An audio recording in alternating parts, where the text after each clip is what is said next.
Next, o banco digital que faz acontecer. Boa noite. Boa noite.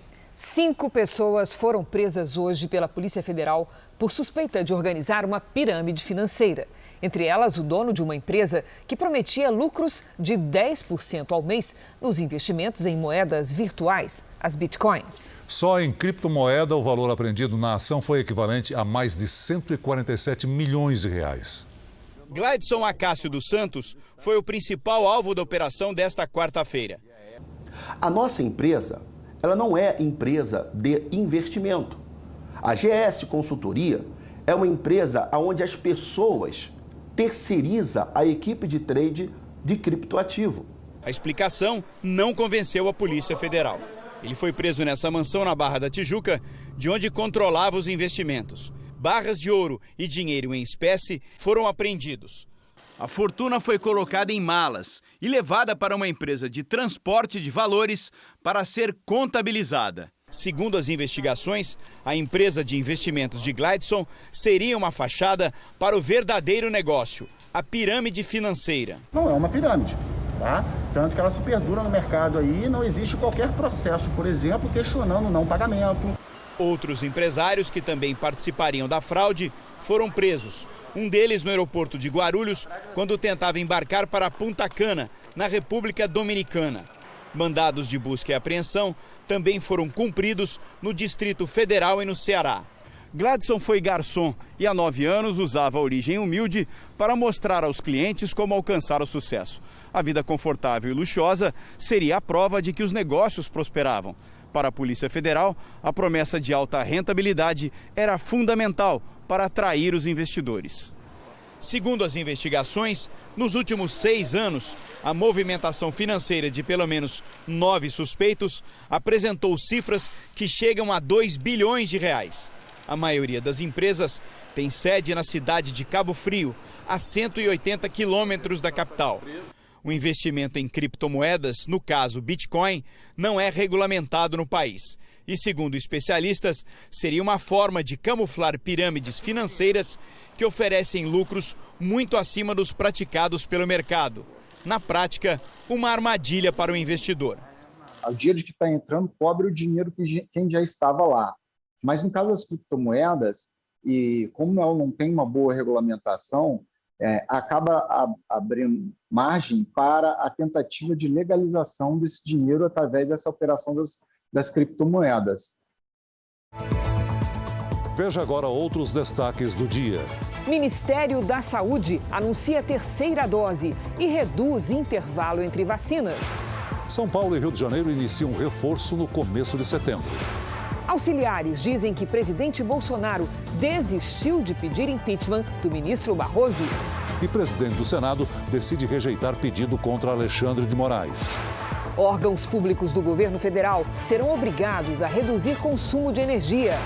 E na série especial, a obra do Hospital contra o Câncer que foi tomada pelo mato.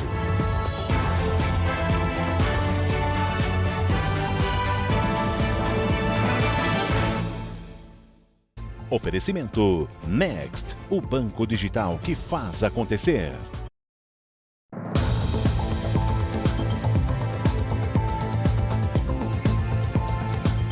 O incêndio atinge agora à noite a região do Pico do Jaraguá, em São Paulo.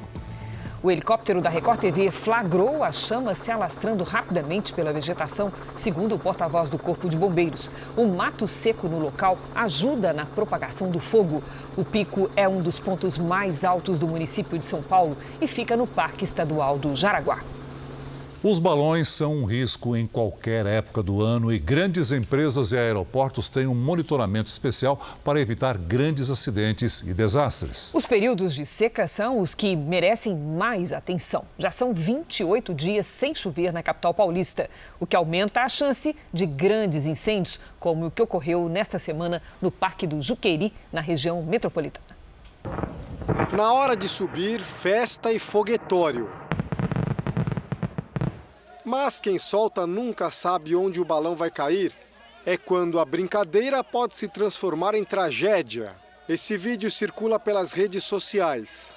A polícia investiga se esse balão causou incêndio no Parque Juqueí, em Franco da Rocha, na região metropolitana de São Paulo. 1.600 hectares foram destruídos. Os bombeiros demoraram 59 horas para controlar as chamas. Hoje, drones foram utilizados para mapear a área afetada. Uma estrutura de ferro muito comum em Balões foi encontrada na região queimada.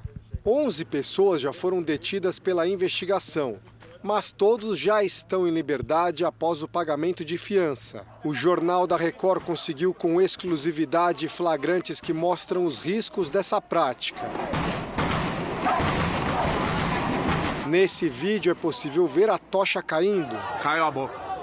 Em outro local, a tentativa de resgate gera um curto-circuito na fiação elétrica. Até mesmo quem está dentro do carro não está seguro. Este balão caiu em Guarulhos, na Grande São Paulo, no meio da pista da rodovia Presidente Dutra, a 10 quilômetros do aeroporto de Cumbica. Os caras levando o balão aí, ai, coisa linda! Essa aqui é a torre de controle do aeroporto de Congonhas e como os radares de solo não conseguem identificar a aproximação de balões, muito do trabalho de prevenção de acidentes depende da atenção total dos controladores de tráfego aéreo e também dos alertas dados por pilotos. E o risco é enorme. Para a gente ter uma ideia, a cada semana são em média 18 registros de balões sobrevoando áreas de pousos e decolagens nos aeroportos brasileiros. Próximo de 1.000 balões por ano são reportados por aeronaves e controladores. Um balão, se for ingerido por um motor da aeronave, pode causar um acidente grave, chegando até a derrubar uma aeronave. Esses vídeos mostram os bombeiros combatendo chamas de um balão que caiu na área do aeroporto no fim do mês passado. Outro local vulnerável a essa prática é o polo petroquímico de Capuava, em Mauá, na Grande São Paulo. Em média, 100 balões caem por ano no local. Para a segurança de todos, equipes de monitoramento atuam para evitar incêndios e usam, ainda no ar, o maior inimigo do fogo. Os brigadistas ficam de olho, Se cair, nós temos sistemas, nós temos viaturas, onde elas são acopladas ao nosso sistema de combate a incêndio e a gente abate esse balão com água, quando ele está no ar ainda. A família de um boxeador gaúcho morto na Espanha vive o drama da falta de informações sobre o caso. O atleta estava em ascensão na Europa e foi assassinado por uma gangue. Gabriel Kiss Kraus foi criado em Porto Alegre, mas em 2015 se mudou para a Espanha com o pai e o irmão na tentativa de ser boxeador. Nesses últimos anos, conseguiu se destacar no esporte, um dos mais populares do país. Lutou pela seleção espanhola e conquistou diversos cinturões e medalhas. Só que esse sonho foi interrompido cedo demais. Gabriel tinha apenas 20 anos e, segundo testemunhas, foi morto após uma gangue interromper um encontro de amigos. O boxeador teria se negado a fazer um gesto de submissão ao grupo. Bueno, hemos encontrado un varón de 20 años que había sido herido por arma blanca y presentaba dos lesiones, una en abdomen y otra en tórax, a nivel del centro del tórax, que parece claramente que ha afectado el corazón. No hemos podido hacer nada por él, no hemos podido reanimarle, pues ya presentaba lesiones muy evidentes de muerte. A mãe que mora no Brasil recebeu a notícia por uma ligação do marido. O que mais me deixa assim, ele bateu na porta pedindo socorro. Ele pediu socorro e aquelas pessoas estavam ali olhando ele sendo esfaqueado e não abriram, custava abrir a porta e puxar ele para dentro. A gangue tem origem nos Estados Unidos, mas se tornou alvo de operações policiais na Espanha. O caso está sob sigilo. Na Bahia, 24 remédios distribuídos pelo SUS estão com estoque zerado ou muito perto do fim. São medicamentos usados por pacientes com doenças como HIV, câncer, diabetes, Alzheimer, trombose e até esquizofrenia. Há 5 meses, Rejane ouve a mesma resposta. Gostaria de saber se já chegou insulina para as pessoas diabéticas. Do tipo 1, né? Isso. Não, continua em falta, viu? Tem uma previsão de quando vai chegar? Não, no momento a gente está sem previsão, é só ficar ligando mesmo para saber, viu? Pacientes de várias cidades do país enfrentam a mesma situação. Sem essa insulina, a gente tem que comprar e isso exige, um poder aí econômico para poder comprar essa insulina que é nosso direito, ser recebido pelo governo.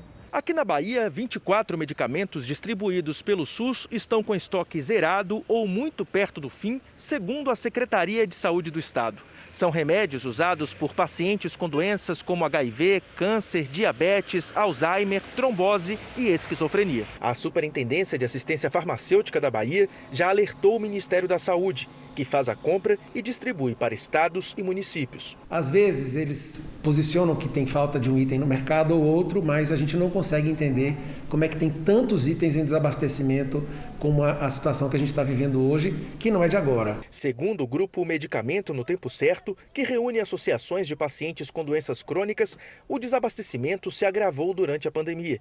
No primeiro semestre, o grupo recebeu mais de 14.500 denúncias de irregularidades no fornecimento de 49 remédios pelo SUS. Em tempos de pandemia, onde a gente sabe as dificuldades que nós estamos enfrentando, pessoas desempregadas, tendo ainda que ter que pagar esse tipo de medicamento. Procurado por nossa produção, o CONAS, Conselho Nacional de Secretários de Saúde, não quis se pronunciar.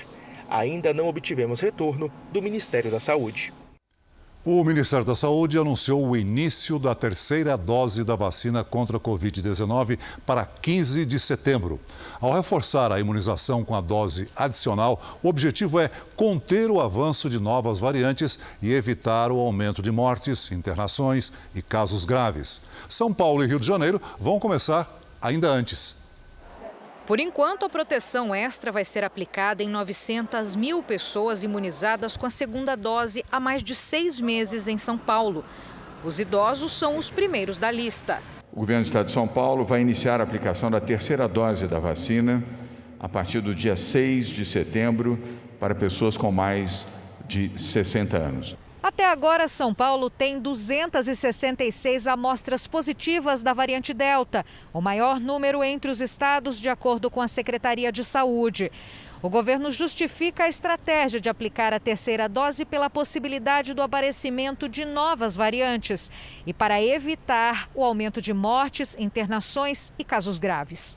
Após 6 meses, já há alguma evidência de uma possível queda de proteção causada pelas vacinas, e aqui eu quero deixar claro que isso se aplica a todos os imunizantes. Então, assim, o Comitê Científico entendeu que seria bastante importante para esse grupo ter uma dose adicional. Além de São Paulo, outros estados divulgaram a aplicação da dose extra. Em Goiás, deve começar pelos idosos em asilos já na semana que vem. O Pará confirma que pessoas com mais de 80 anos e imunossuprimidos também vão receber a partir de 15 de setembro. O Ministério da Saúde anunciou a etapa da dose adicional da vacinação contra o coronavírus a partir de 15 de setembro. Hoje, em entrevista coletiva, o ministro Marcelo Queiroga reforçou o plano da campanha. O imunizante que será usado para o reforço é a vacina Pfizer, porque o Ministério da Saúde se programou para adquirir uma quantia bem expressiva de doses dessa vacina, e ela tem chegado no Brasil obedecendo um critério de tempestividade que nos dá segurança para tomar essa decisão. O Jornal da Record atualiza agora os números da pandemia. Segundo o Ministério da Saúde, o país tem mais de 20.645.000 casos da Covid-19. São mais de 576 mil mortos. Foram 903 registros de mortes nas últimas 24 horas. Também entre ontem e hoje, 46 mil pessoas se recuperaram. No total, já são mais de 19.577.000 pacientes curados e 491 mil seguem em acompanhamento. Segundo o jornal The Washington Post, o Departamento de Inteligência dos Estados Unidos não chegou a um resultado conclusivo sobre a origem do coronavírus. O prazo de 90 dias dado pelo presidente Biden para que os investigadores chegassem a uma resposta venceu hoje. As hipóteses para explicar o início da pandemia vão desde a mutação natural do vírus até um acidente no laboratório de Wuhan, na China. Mas nenhuma delas pôde ser comprovada.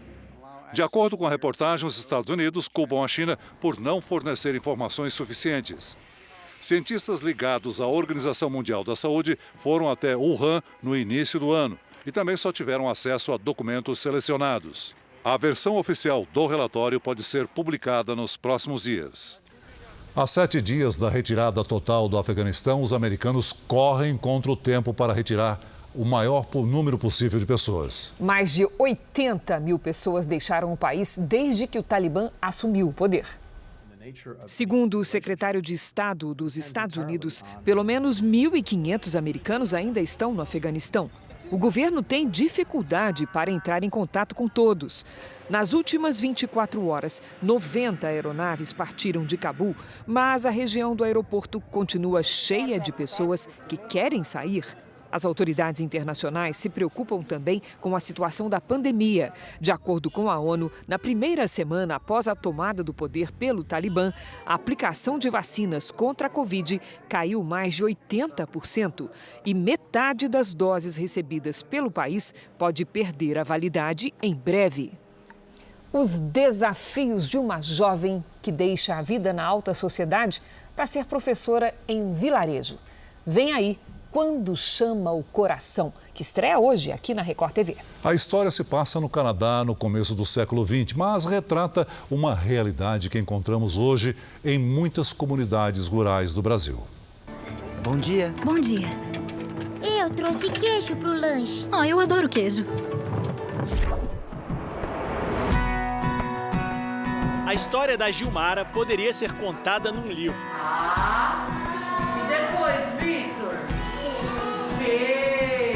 Professora em uma comunidade rural da Grande São Paulo, ela conhece cada aluno.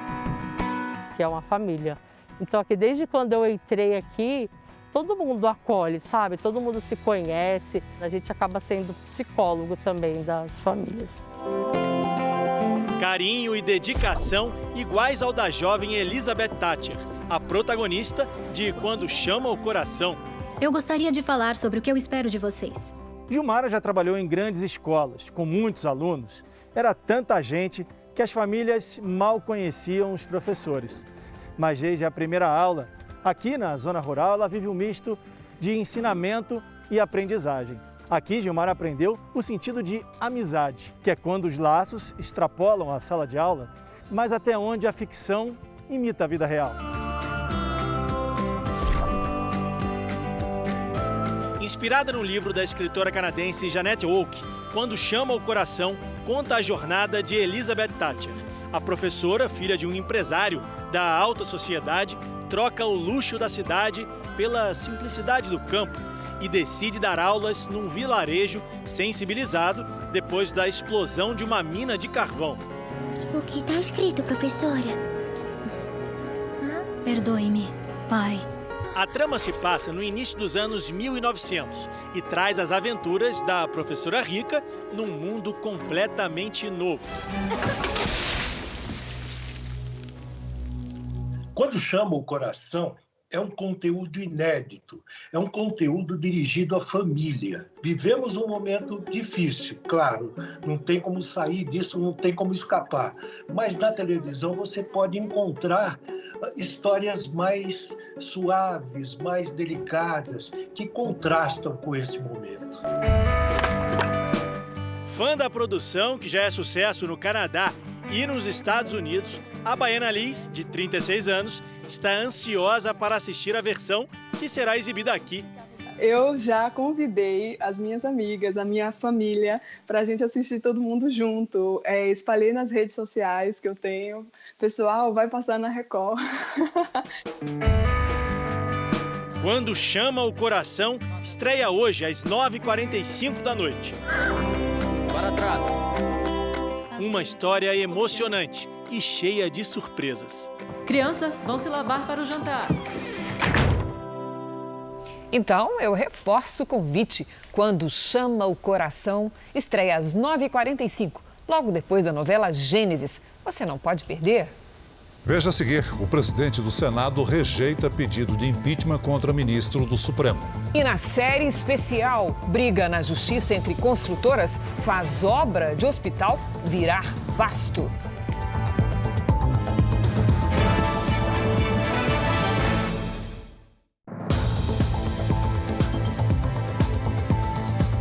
O O presidente Bolsonaro não vai apresentar, pelo menos por enquanto, o pedido de impeachment do ministro do Supremo, Luiz Roberto Barroso.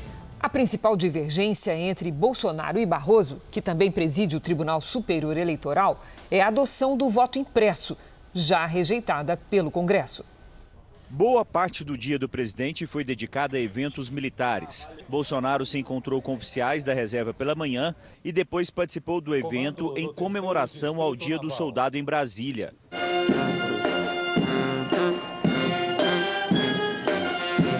O presidente não discursou, coube ao comandante do Exército falar. Sob a autoridade do presidente da República, comandante supremo das Forças Armadas, e integrado à direção superior do ministro da Defesa, o Exército Brasileiro não para em circunstância alguma, irmanado com a Marinha do Brasil e a Força Aérea Brasileira, mantém-se sempre pronto a cumprir sua missão, delegada pelos brasileiros na Carta Magna. A defesa da pátria e a garantia dos poderes constitucionais, da lei e da ordem são, portanto, o farol que orienta o contínuo preparo e o emprego da força terrestre.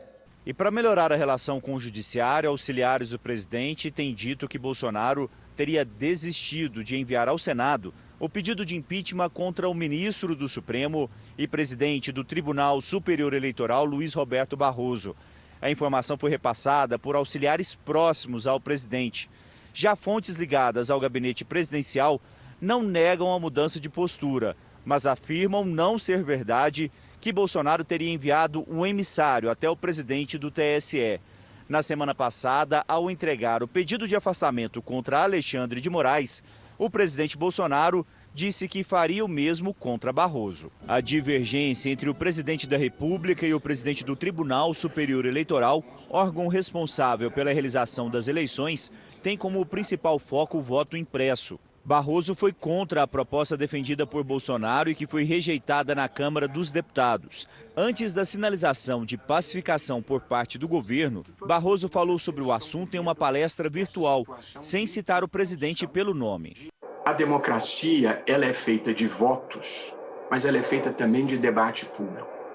E se você compromete o debate público, inundando ele com ódio e com mentiras, você compromete a democracia. De modo que todas as democracias estão vivendo essa situação de tensão, de encontrar mecanismos para combater uma coisa sem suprimir a outra.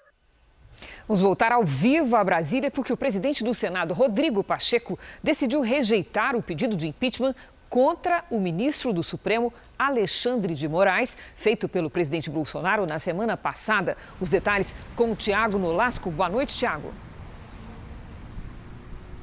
Oi, Cris. Boa noite para você, para o Celso e para todos. Rodrigo Pacheco, presidente do Senado, tomou a decisão após analisar um parecer jurídico. A assessoria do Senado considerou que não há elementos mínimos para o afastamento do ministro Alexandre de Moraes. Pacheco fez o anúncio e chamou a decisão de um marco. Veja. Quero crer que esta decisão, que define por parte do Senado Federal e da presidência do Senado Federal este pedido de impeachment, possa constituir um marco de restabelecimento das relações entre os poderes, da pacificação e da união nacional que tanto nós reclamamos, que tanto nós pedimos, porque é fundamental para o bem-estar da população brasileira, para a possibilidade de progresso e de ordem no nosso país. Por outro lado, o ministro Edson Fachin, do Supremo, acabou rejeitando um pedido do presidente Jair Bolsonaro para arquivar e para considerar ilegal um artigo do regimento interno do Supremo que torna válidos os inquéritos abertos de ofício, ou seja, sem ouvir o Ministério Público. Dessa forma, continua válido aí o inquérito das fake news, que incomoda bastante o Palácio do Planalto. Celso e Cris, é com vocês. Obrigada, Thiago. Veja a seguir, a polícia investiga o sumiço de um casal em Ilha Grande, no Rio de Janeiro. E na série especial, descaso com dinheiro público transforma obra de hospital para tratamento de câncer em depósito de lixo e entulho.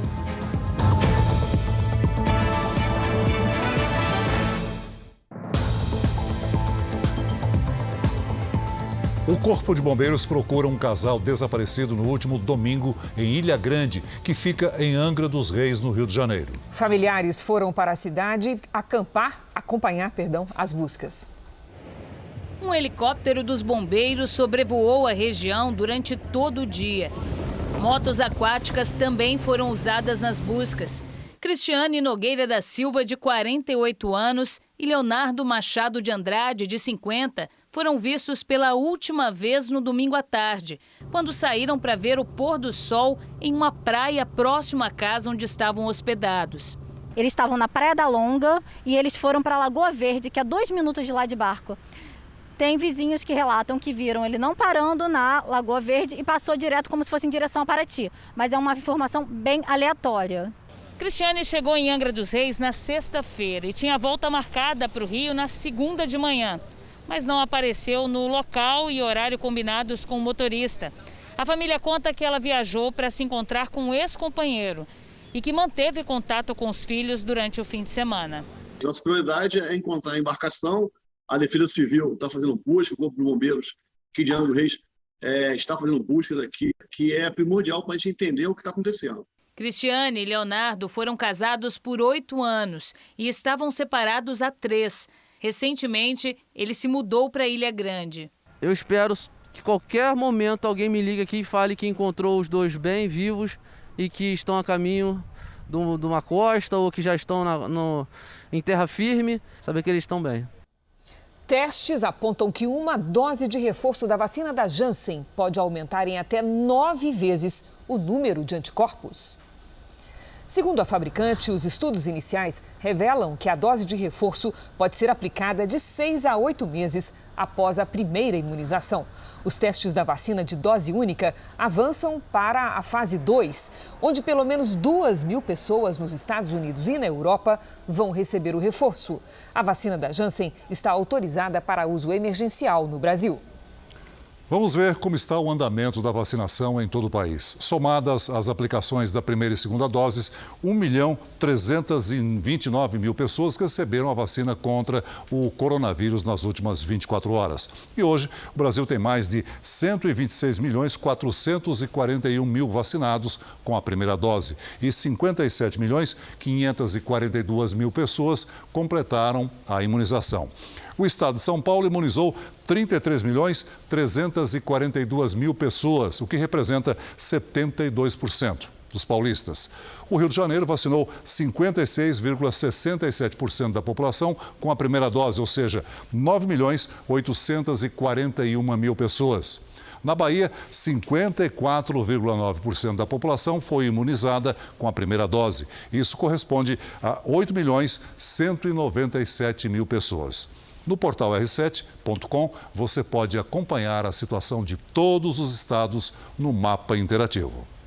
Em Brasília, a CPI da pandemia ouviu hoje o empresário que teria dado uma carta-fiança que permitiu à farmacêutica Precisa negociar a Covaxin com o Ministério da Saúde. Foi um dos depoimentos mais contraditórios até agora na CPI. Essa é a avaliação da cúpula da comissão. O relator chegou a pedir a prisão do depoente, mas ela não foi aceita. Esse é o típico caso de se recomendar a prisão, para que o Brasil inteiro veja o que é que está acontecendo. Roberto Pereira Ramos Júnior é presidente do Fibbank, que apesar do nome, não é um banco. Segundo o documento, a empresa deu uma carta-fiança de mais de 80 milhões de reais à Precisa Medicamentos para que ela oferecesse garantias ao Ministério da Saúde no fechamento do contrato das 20 milhões de doses da vacina Covaxin. Apesar do contrato milionário, Roberto Pereira disse não conhecer o dono da Precisa, Francisco Maximiano. Os senadores questionaram se essa modalidade de garantia é possível nesse tipo de contrato com o governo federal.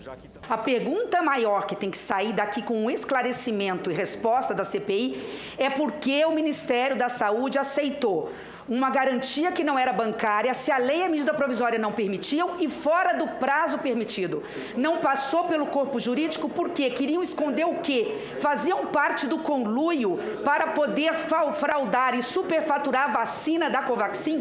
Essa é a pergunta que tem que ser colocada aqui. O Fibbank tem um capital social de 7 bilhões e 500 milhões de reais, que seria fruto de 2 terrenos. Um deles, inicialmente, estava registrado em Curitiba, no Paraná. Depois, foi descoberto que esse terreno de valor bilionário não existia em Curitiba e o endereço passou a ser em São Paulo. O sócio fundador da empresa seria Geraldo Rodrigues Machado, um morador do interior de Alagoas. Nunca estive no estado de São Paulo, nunca assinei nenhuma ata, nunca participei de nenhuma reunião, nenhuma assembleia. Sempre falsificaram minhas assinaturas, visto em alguns documentos. E meu nome constava lá como um sócio ativo. Luto na justiça desde os 3 a 4 anos para resolver essa situação. 2 empresas aparecem como sócias do Fibbank, a MB Guaçu e a Pico do Juazeiro. A MB Guaçu tem 2 donos que já morreram e o único procurador legal dela é o advogado Marcos Tolentino, amigo de Ricardo Barros, ex-ministro da Saúde. Marcos Tolentino também é o único procurador legal da empresa Pico do Juazeiro. A MB Guaçu tem o mesmo endereço do escritório de advocacia de Marcos Tolentino. O dono da Precisa, Francisco Maximiano, se tornou investigado hoje pela CPI. Assim como o ex-diretor de logística do Ministério da Saúde, Roberto Dias, acusado de fechar uma série de contratos irregulares e até de pedir propina na compra de vacinas. E Emanuel Cattori, sócio da Belcher Farmacêutica, que prestou depoimento ontem à CPI e é investigado por tentar intermediar um contrato fraudulento entre um laboratório chinês e o Ministério da Saúde. Nossa produção tentou entrar em contato com o advogado Marcos Tolentino, mas não teve retorno. A desoneração da folha de pagamento é uma medida que preservou milhares de empregos no Brasil, especialmente durante a pandemia. Por isso, setores da economia lutam junto ao Congresso para que ela se estenda até 2026. A paralisação da reforma tributária no Congresso Nacional acelerou as discussões numa audiência pública sobre a desoneração na folha de pagamento. Esse mecanismo não só ajuda a reduzir um pouco o custo dos encargos do emprego, como também facilita a gestão de caixa das empresas e desonera as exportações. É óbvio que a melhor solução será uma solução contemplando toda a economia brasileira. Entre os setores incluídos na desoneração estão a indústria de aves, têxtil, de calçados e confecções e serviços como call center, tecnologia da informação e hotéis, construção e transportes. A lei em vigor desde 2011 permite a substituição da contribuição previdenciária sobre a folha de pagamentos por uma porcentagem da receita bruta das empresas, o que, em alguns casos, até incentiva as contratações. Nós precisamos criar esse ambiente para manutenção de empregos e quem sabe, esperamos que sim, possamos ampliar a criação de empregos no Brasil. Caso contrário, o que nós vamos ter é a demissão e, consequentemente, uma necessidade do Estado brasileiro gastar recursos para atender com auxílios emergenciais. O setor de calçados, por exemplo, afirma que 14 mil empregos foram mantidos nos últimos 9 anos, principalmente durante a pandemia, por conta da desoneração da folha. Mas alerta para o fechamento de postos de trabalho nos próximos anos. O impacto de uma reoneração da folha de pagamento será desastroso para toda a economia calçadista, coureiro calçadista, pois estamos estimando uma perda superior a 20 mil postos de trabalho por ano. Por isso é muito importante que mantenhamos essa desoneração até que a reforma tributária realmente aconteça para que todo o setor sejam desonerados. O Ministério da Economia é contrário à prorrogação da medida, mas o relator aqui na Câmara já adiantou que apresentará um parecer favorável à comissão. A ministra Flávia Arruda, da Secretaria de Governo, deve discutir a proposta com os parlamentares já a partir da próxima semana. A expectativa é que o texto seja votado a partir de 15 de setembro. O grande desafio do Brasil é preservar seus empregos, é gerar oportunidades, é dar a jovens que estão na fila do desemprego a sua primeira oportunidade e, para isso, taxar quem emprega não é a solução, é preciso manter a desoneração da folha. Os clubes brasileiros estão livres de um monopólio que durou décadas. Agora vão poder negociar os direitos de transmissão de partidas realizadas em casa com qualquer emissora ou serviço de streaming. É a lei do mandante que democratiza o futebol brasileiro. O projeto praticamente enterra quase meio século de um monopólio sobre o futebol brasileiro. A partir de agora, cabe ao mandante da partida negociar os direitos de seus jogos com a TV aberta, TV fechada e em plataformas de streaming e pay-per-view.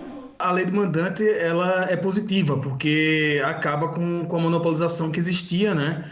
Na venda dos direitos de transmissão do futebol brasileiro. 5% dos direitos de transmissão de cada partida vão ficar com os jogadores e os reservas do time mandante. O clube poderá negociar com mais de uma emissora ou plataforma de streaming. Já para as empresas, não será necessário fechar acordo com as duas equipes envolvidas na partida, mas apenas com a mandante. Na prática, o torcedor poderá ver os jogos do time do coração com mais facilidade. Não estará mais à mercê da programação de uma só emissora, que controla quem tem o jogo transmitido e o horário. O consumidor também não ficará refém de pacotes caríssimos de pay-per-view para poder acompanhar o seu time. Com certeza, a lei do mandante vai tornar o acesso aos jogos de futebol mais acessível, principalmente às pessoas mais carentes que não têm condição de pagar pelo streaming ou por canais pagos. O relator do projeto, o deputado Júlio César Ribeiro, do Republicanos do Distrito Federal, diz que a nova lei democratiza o esporte. A proposta vem para estimular a competitividade entre as emissoras e modernizar o futebol brasileiro que, a partir da sua sanção, dará mais liberdade aos clubes para negociar a transmissão de suas partidas. Assim, teremos um futebol mais democrático e acessível para todos. A estimativa é de que os clubes menores aumentem o faturamento em até 30%. Agora o Brasil tem uma legislação mais próxima das principais ligas esportivas do mundo. A lei é um gol de placa para os clubes brasileiros. Isso vai oferecer uma possibilidade maior de negociação. E quem ganha no final com isso, obviamente, é o consumidor, que vai ter um acesso maior ao conteúdo, à produção e aos jogos do seu time. O Ministério de Minas e Energia reforça as medidas para evitar um apagão. E os órgãos públicos federais serão obrigados a reduzir o consumo? A situação já estava difícil nas principais hidrelétricas do país e piorou. Nem no cenário mais pessimista, o operador nacional do sistema imaginou que choveria tão pouco na região sul nos últimos 2 meses. Só não houve problema graças à interligação do sistema com as geradoras eólicas e solares do Nordeste, onde sobrou energia. A gente consegue atender esse sistema via a energia que hoje temos no Nordeste. Uma energia acumulada no Nordeste, através dos reservatórios das usinas hidrelétricas, mas também com uma performance espetacular, diga-se de passagem, das usinas eólicas. Termoelétricas ainda podem ser acionadas, mas como precisam de combustível, deixariam a conta de luz ainda mais cara. Durante a apresentação do atual cenário e as possíveis soluções, no Ministério de Minas e Energia, o aumento da conta foi assunto proibido. Mas a questão não é se, é quanto. A Agência Nacional de Energia Elétrica já estuda um novo valor para a tarifa vermelha, que atualmente não cobre os custos das empresas do setor. Para o governo, a melhor alternativa é reduzir o consumo e deixar a ampliação da oferta somente para o caso de extrema necessidade. Uma das iniciativas é premiar os consumidores que reduzirem a conta com descontos na tarifa. Os detalhes ainda não foram anunciados. Os estudos devem ser concluídos no mês que vem. A ideia é que a redução no consumo evite a contratação de mais termoelétricas. E o consumidor que voluntariamente atender a redução estipulada naquela meta, que vai estar lá fixado na conta dele, ele vai ter uma premiação, ele vai ter 2 benefícios. O primeiro, benefício é ter uma conta menor, porque ele reduziu o consumo. E o segundo benefício é a premiação por ele ter reduzido o consumo, conforme a meta, num momento em que o sistema está gastando muitos recursos para atendê-lo. Um decreto publicado hoje estabelece medidas para a redução do consumo entre 10% e 20% em toda a administração pública federal. Mas o ministro de Minas e Energia evitou chamar a iniciativa de racionamento. Entendo isso como racionamento, eu entendo isso como medidas de economia que devem ser aplicadas sempre, independente até de um momento como esse que nós estamos vivendo agora. Vamos agora com a opinião de Augusto Nunes. Boa noite, Augusto. Boa noite, Cris. Boa noite, Celso. Boa noite a você que nos acompanha. Indiferente a oscilações políticas ou econômicas, o agronegócio atravessa o ano inteiro, melhorando o humor dos brasileiros com notícias animadoras. Uma das mais recentes. Em julho, já tinham compradores 7 milhões de toneladas da safra de açúcar de 2022-23. A colheita só começará em abril do ano que vem, mas as encomendas feitas por mais de 100 países logo abrangerão o total de exportações, que corresponde a 2/3 da produção doméstica. Maior produtor de açúcar do mundo, o Brasil exportou em 2020 31 milhões de toneladas. Se esse colosso fosse distribuído entre todos os habitantes do planeta, cada terráqueo teria direito a 4 quilos. As exportações do produto rendem atualmente ao país 9 bilhões e 500 milhões de dólares. A França, por exemplo, terceira colocada no ranking dos exportadores, arrecada 1 bilhão e 300 milhões de dólares com a venda de açúcar de beterraba. Essa é uma das explicações para o permanente mau humor do presidente Emmanuel Macron com tudo o que lembra o Brasil. Na previsão do tempo, inverno com jeito de verão em boa parte do Brasil. A região central do estado de São Paulo registrou o dia mais quente do ano. Boa noite, Lid. Quando é que essas temperaturas vão cair um pouquinho? Olha, eu trago novidades até o fim da semana, viu, Cris? Boa noite para você, para o Celso, para quem nos acompanha. Por enquanto, a quinta-feira segue com tempo seco e calor na maioria das regiões. Isso porque no sul, uma frente fria já provoca temporais. Cidades do interior do Rio Grande do Sul registraram em 24 horas o volume de chuva esperado para o mês de agosto. Nesta quinta, a frente fria avança e leva a chuva até Mato Grosso do Sul. No estado de São Paulo, a chuva para valer chega na sexta-feira. Segue o alerta para ventanias de 70 km por hora e granizo entre Santa Catarina e o Paraná. Mais um dia de tempo seco, poluído e com alto risco de queimadas em todas essas áreas claras aqui do mapa. Do Acre até o litoral do Nordeste, pancadas isoladas. Em Porto Alegre, chove o dia todo e faz 17 graus. Em Cuiabá, até 39. Em BH, 30.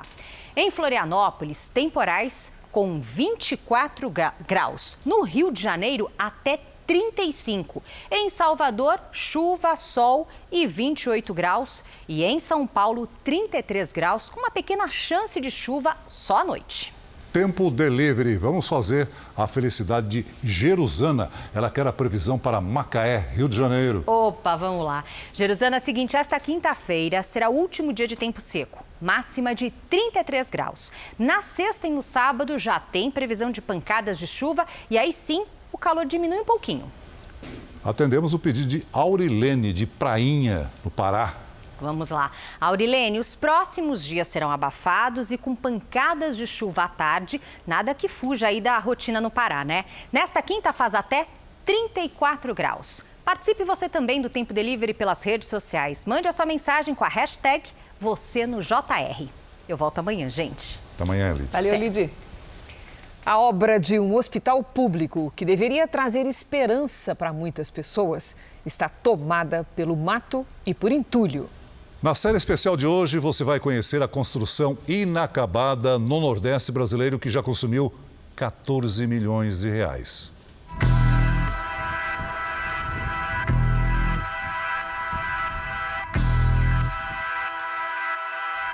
Lixo e entulho. Nesse local onde a esperança deveria crescer, é um mato que se alastra. E o terreno que deveria abrigar um hospital serve de pasto. Algumas paredes foram levantadas, mas tudo parou.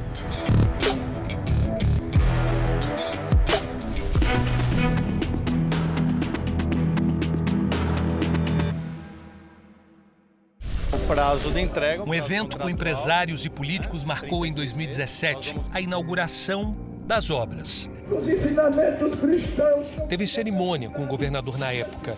No discurso, Jackson Barreto, do MDB, condenava promessas vazias quando o tema era saúde. Não precisa fazer politicagem com a doença alheia.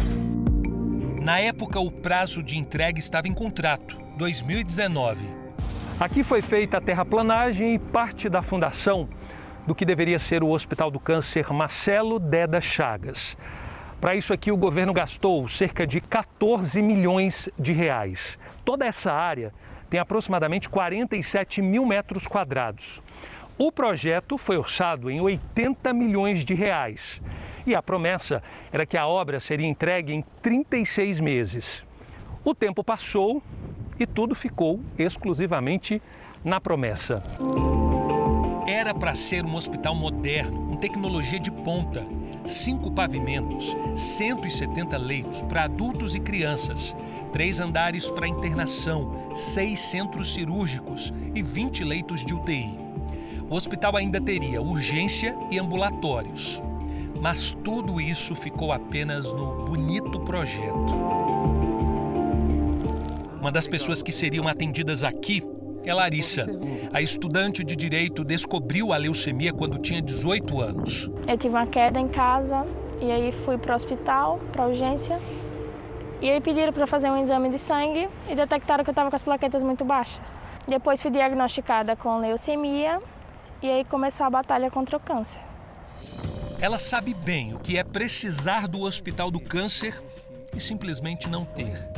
Todos os exames tiveram que ser feitos em São Paulo, a mais de 2.100 quilômetros da casa dela. Como Larissa respondeu bem ao tratamento, ela não precisou fazer o transplante de medula. No entanto, passar todos os dias pela obra do Hospital do Câncer é como reabrir uma ferida. Dói bastante, para mim é um descaso. É aquele ditado, a gente só sabe da dor quando dói na gente. Os pacientes da área oncológica precisam recorrer ao hospital de urgência aqui da cidade. Uma batalha que não é nada fácil. Isso porque eles não têm qualquer tipo de prioridade. E mais, faltam leitos, médicos. Uma estimativa da Secretaria de Saúde aqui da região aponta que por mês, só na área pediátrica, que atende aí crianças e jovens que têm câncer ou que acabaram de descobrir a doença, são mais de 4 mil atendimentos. O futuro do hospital que salvaria vidas hoje está parado na Justiça. O procurador do estado de Sergipe explica que a construtora que venceu a licitação teve que parar a obra, porque a empresa que ficou em segundo lugar conseguiu na Justiça liminares para suspender o processo de concorrência. Como mais uma obra pública que vai parar nos tribunais, temos uma seara de Tribunal de Contas, depois uma seara agora de Tribunal de Justiça. É direito de cada participante fazer seus questionamentos. Em todo o país, são 4.700 obras federais paradas por falta de gestão, pagamento, problemas com licenciamento ambiental e até desapropriação. É o caso dessa enorme obra pública abandonada há 10 anos em Conselheiro Lafayette, que fica no interior de Minas Gerais. Aqui era para estar funcionando um hospital regional. As obras, que começaram em 2010, pararam no ano seguinte. O hospital atenderia uma população de cerca de 500 mil pessoas, de 24 cidades da região. Em Lafayette, a nossa região, a maior carência seria um hospital dirigido à questão de oncologia. Arnaldo mora na cidade e conhece bem essa situação. Em 2006, começou a passar mal. Alguns médicos disseram que ele poderia estar com leucemia, mas só descobriu o problema depois de muitas idas e vindas a Belo Horizonte. Eu fiquei 1 ano e meio tratando e eles me descobriram que eu tinha contaminado com produto químico. O projeto inicial, orçado em 15 milhões de reais, foi aprovado em 2009. Ele teria 20 leitos de UTI e 156 leitos de enfermaria. A empresa que estava prestando serviço faliu. Uma auditoria na obra verificou-se que havia um superfaturamento de mais de 5 milhões de reais no que havia sido executado. Em um futuro próximo, o hospital pode ser concluído. Isso porque o governo de Minas irá destinar às obras parte do valor do acordo com a Vale, como reparação pelo rompimento da barragem de Brumadinho. O relatório da Câmara Brasileira da Indústria e Construção aponta outros problemas em obras inacabadas, espalhadas por todo o país. A falta de profissionais no mercado, com capacidade para desenvolver projetos na construção civil adequados ao setor público. Segundo, os atrasos intermitentes de pagamentos. Muitas empresas absorvem, elas têm estrutura financeira para isso, mas muitas não aguentam. E daí elas param na metade do caminho e aquilo vira uma batalha judicial. O Tribunal de Contas da União é responsável por um levantamento detalhado sobre as obras federais paradas. A constatação do TCU é que pelo menos 10 bilhões de reais, dinheiro público, foram parar no lixo. Por isso que o TCU tem procurado a cada ano monitorar essas obras e tem exigido que o governo federal crie um banco de dados para que o cidadão brasileiro possa acessar a obra que está paralisada no seu município, no seu estado e poder ter o status, naquele momento, da obra. Pelo levantamento do TCU, todos os estados do Brasil têm alguma obra inacabada. Esse é uma das maiores dívidas que o Estado brasileiro tem com o cidadão.